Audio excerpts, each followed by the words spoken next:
You see, my brothers, you know what I love about the Sahaba? The Sahaba were real people.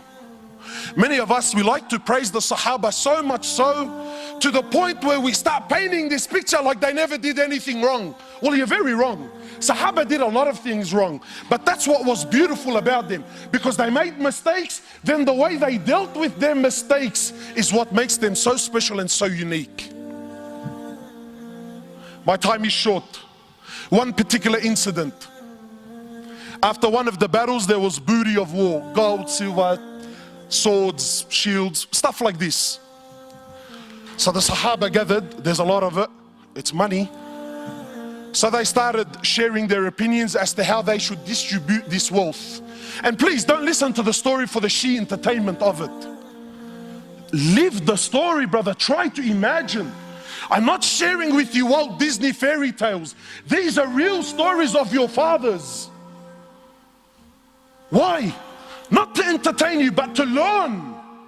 Because you know what, my brothers, the truth is, when really push comes to shove, we don't follow the sunnah of Rasulullah sallallahu alayhi wasallam. Deep down, we're gangsters. That's what we are, man.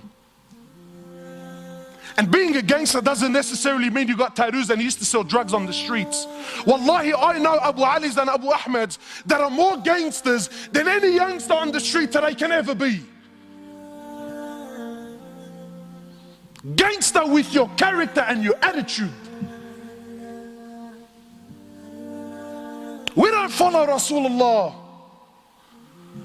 We follow people like Tony Montana in Scarface, yeah, and Tupac in Mabarif Shoo, and that's it, brother. That's the way it is, cuz. That's how it is on the streets, brother.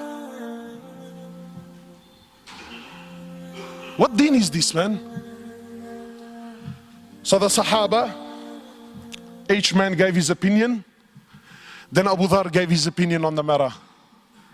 For those of you who don't know Abu Dhar is Arab. Yani he makes an Arab feel like he's a non-Arab. You can't be any more Arab than what Abu Dhar was. So Abu Dhar also gave his opinion. Today, mosques. I was in Canada, the brother. Mosques are waiting in courts to deal with the issues. Why? Because, brother, I gave my opinion and this guy disrespected me when we were in the meeting, so now it's me versus him. And mosques are going to war with each other. Why? Who's hit it? Brother, I gave my opinion. What, and he went against me? Doesn't he know who I am? I've been here for 10 years, brother. This guy's only been on the board for 5 years. These are the people that are leading our masajid, mashallah.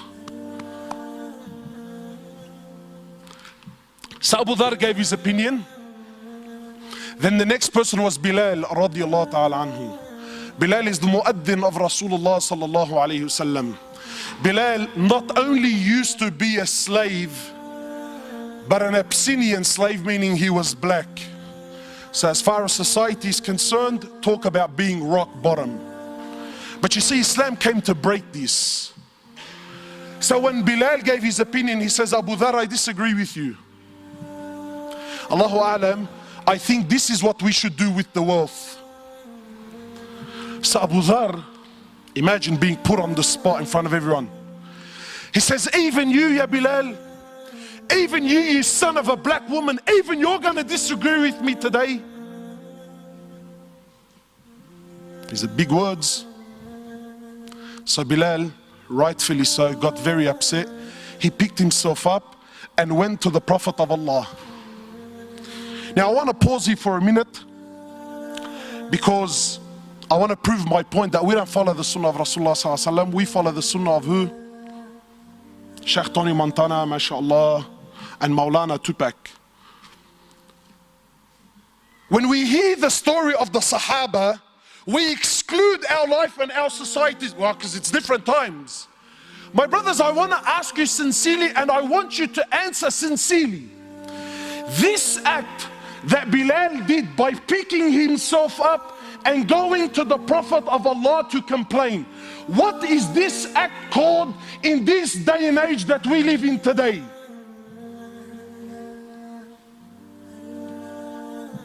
He's a snitch. True or not? Brother, we have a drama. You pick yourself up to go complain. What are you, a woman, bro? That's street language. You see, but Bilal wasn't corrupted by your Tupac and your Tony Montana. Bilal was affected by your prophet who you claim that you follow. You see, Bilal had something in his heart, so he went to someone that can help him with this situation. You and I, nah. That makes me less of a man. Nah, Habib. I'm gonna hold it in my heart for the next 20 years. I'm gonna thrash him, backbite him, wipe the floor with him, slander him with any opportunity that I can get for the next 20 years. But I won't go to someone that just might be able to help my situation.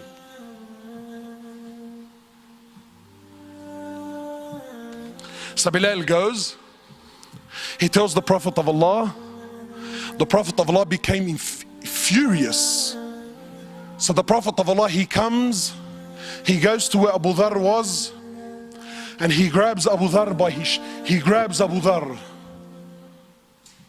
Talk about bridging up. This right now was bridging up. And he grabs Abu Dhar and shakes him and says, Abu Dhar, you are a man that still has jahiliyyah in his heart.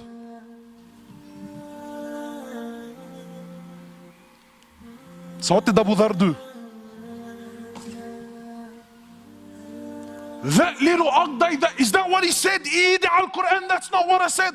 Allah, wallahi, I didn't mean it like that, bro. See, let me tell you the difference between a man and a so-called man. A real man is a man when he acknowledges that he really was in the wrong, he admits that he's in the wrong. So Abu Dhar lowers his head. He understands that he hurt his brother. He understands he upset his prophet. So how did he deal with the situation? Did he stop praying at that masjid so that I don't see Bilal? Because that's how we deal with our issues, isn't it? Did he? Abu Dhar radiallahu ta'ala anhu, after acknowledging that he's in the wrong, he picks himself up. He goes into the streets of Medina looking for Bilal radiallahu ta'ala anhu.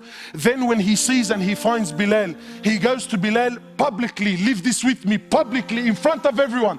He goes to Bilal in front of everyone and gets down on the floor and says to Bilal, Ya Bilal, by Allah, I will not lift my head off the floor until you step on it with your foot. And let it be known right here, right now in Medina, which one of us today is the honored and which one of us today, Ya Bilal, is the dishonored one.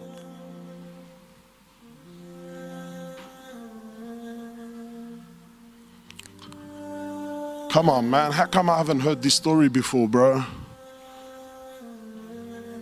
So what did Bilal do?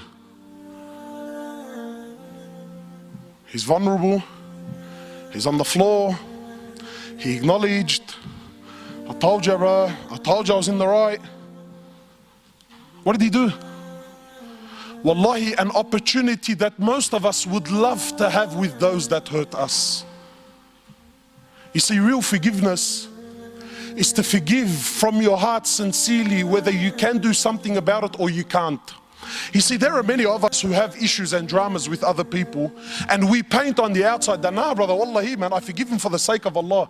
You little kazzab, you little spinner. The only reason that you claim that you forgive him is not because you really forgive him. The truth is you can't do anything to this guy anyway. So really, by default, by the fact that I physically can't do anything, I disguise my weakness with what? Nah, wallahi, bro, I forgive him for the sake of Allah. But deep down in your heart, deep down in your heart, if you got the news that a bus hit him, ya bayya, your heart will start to do the dabki, bro.